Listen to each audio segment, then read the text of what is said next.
Okay, magandang araw po muli sa lahat. This is Attorney Aldrin B. Gregorio at ang tatalakayin po natin ngayon ay ang isang ginang. Okay, itago natin siya sa pangalang Maria. Okay, Maria, let's say ang apelyido niya is Santos. Okay, itago natin siya sa pangalang Maria Santos at ang kanyang former partner itago natin sa pangalang Berto, kaya Lito, o kaya Lito, di ba? Lito de la Cruz. Okay? Ngayon, ang dating magkasintahan, no? Ang dating magkasintahan ay nagkaroon sila ng supling. Ang anak nila, sabihin natin pangalan Junior. Okay? Ngayon, hindi sila nagkatuluyan for whatever reason, no? Naging estranged sila later on at nung pinanganak naman yung bata, yung supling nila ay pinirmahan naman ni Lito, no? Yung birth certificate ng bata. At nakapirma siya sa, it is located, it can be seen at the back of the birth certificate, no? Ito yung affidavit of admission of paternity, nakapirma siya daw. So walang problema. And for the past several years na yung bata is ginagamit yung apelyido ni Lito, which is Lito de la Cruz, okay? Ngayon, nagkaroon ho ng hidwaan itong si Lito at yung ating nagtanong na si Maria dahil sa kadahilanan nga na itong si Lito ay ilang taon na raw, okay, hindi nagpapakita, hindi sumusuporta, hindi tumutulong sa mga responsibilidad, hindi tumutulong pinansyal, no? At talagang MIA o missing in action na. Ngayon, sabi ni Maria, Attorney Aldrin, pwede hubang ilipat ko na sa apelyido ko yung bata, no? So from De La Cruz to Santos, total wala namang although kinilala niya, wala namang pakinabang ang bata diyan sa tatay niya na talagang hindi nagpapakita, hindi man lang nasilayan ang bata at mukhang wala nang pakialam doon sa bata. Total wala naman siyang parte, dito na lang sa apelyido ko at ako na lang ang magsusumikap na itaguyod ang aming maliit na pamilya. Okay, ito ang tanong, yung sagot sa tanong na to is sabi ng Korte Suprema, no? Sabi ng Korte Suprema sa kaso ng Grace Grande versus Patricio Antonio, ito sa 2014 case, sabi doon ng Korte Suprema, yung apelyido ng bata, especially when the child is recognized, okay, sabi ng korte, neither the father nor the mother can dictate upon the child. So kung gusto niya gamitin yung tatay niya, total recognized naman siya, doon siya.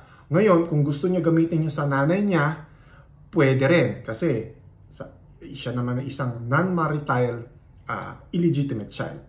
Okay, ibig sabihin, ng non-marital illegitimate child, siya ay pinanganak at ang kanyang mga magulang ay hindi napapaloob sa isang wasto at balidong kasal. So, prerogative niya. Pero this is the truth that we must confront. Ito ang katotohanan na dapat nating tignan. Ang isang non-marital illegitimate child, 100% of the time, o sige sabihin na natin 80% of the time, 80 to 90% of the time, nandan yan sa care, sa pag-aaruga ng kanyang nanay. Syempre hindi ho natin na may iwasan na yung nanay, i-influensyahan yung bata. Ay, yung tatay mo na yan, walang kwenta, yung tatay mo na yan, walang silbi yan, yung tatay mo na yan, sugarol, adik, di ba? Hindi natin maiwasan yung ganitong influence nung nanay. So kung ako ang abogado at lumapit sa akin ng nanay o sasabihin ko ito po ang batas, sabi ho ng korte, decision ho ng bata. Ngayon, hindi naman natin ho maiwasan na kayo po, syempre, kayo po ang palaging kasama ng bata na yan, hindi naman natin maiwasan na kayo po makakapag-impluensya, di ba? So, ang tanong diyan, ngayong Attorney Aldrin, sige, sinabi mong ako makapag-influensya, ngayong ako ang laging kasama ng bata. Ano ang suggestion mo? Okay, anong opinion mo? Okay, ito po ang aking sagot diyan. Practical ba na ilipat mo pa doon sa apelyido sa apelyido mo yung bata? Okay? Kasi sabihin na natin ngayon na wala talagang pakinabang, wala talagang silbi, wala talagang malasakit ang tatay doon sa kanyang anak. Pero hindi ho natin masabi, no? Hindi natin masabi, bilog ang mundo. In 10 years time, malay natin, mauntog. Magbagong buhay, di ba? Magtrabaho, maghanap buhay ng marangal, magkaroon ng negosyo, at baka magkaroon ng ari-arian. And in that point, baka maaari na siyang naging mabuting tao na siya, naging mabuting Kristiyano, at baka, o sige, ngayon meron akong ari-arian, ito na, susuportahan na kita, anak. O sige, kahit yung mga past several years na hindi kita sinusuportahan, ibabalik ko sa iyo. O sige, di ba? Di natin masabi. So you support, baka magkaroon pa. And another thing, knock on wood, no? Si Lito. Okay, maaari nating sabihin na after some time, biglang naging isang asensadong negosyante. Baka mayroong mga lupa yan, may mga bahay, may mga kondominium, may mga cash deposit sa bangko. Okay, may mga sasakyan. At magkaroon ng isa pang pamilya. Pinakasalan niya yung ginang na yon. At syempre, nagkaroon siguro siya ng mga supling doon. Ngayon, itong si JR na anak mo, although mapuprove naman natin with evidence, ang problema, mahihirapan siya to prove that. Kasi ang sasabihin agad ng kalaban, pag yan, nagkaroon ng kaso, which definitely will result to litigation, kung maraming naging ari-arian yan si Lito, no?